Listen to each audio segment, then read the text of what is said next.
Yang ketiga, mu minta benda lain, dewi benda lain.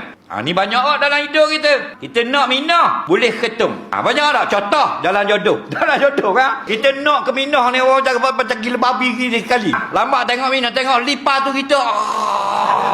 Tengok lipa. Naknya ke minah. Allah ketum.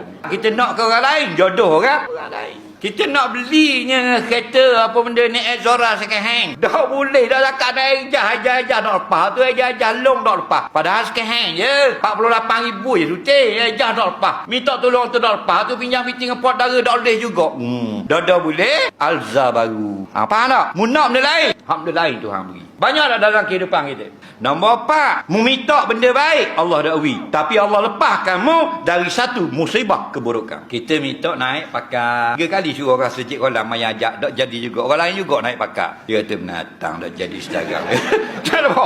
Saja habis saja aku 50 yawi untuk imam malam tu dengan JKK. 3 kali dah peluang naik pakar. 3 kali suruh orang sejik maya ajak, tak boleh gak ke dia. Kawan dia naik pakar. Tapi Allah tak beri dia naik pakar, Allah lepaskan dia dari penyakit. Hak naik pakar 3 kali dah masuk hospital. Kita naik motosikal, kita naik kereta, lori daripada nun babah tayar pecah, langgar kereta belakang mati 4 beranak. Kita terlepas. Kita bejok aku lik tadi.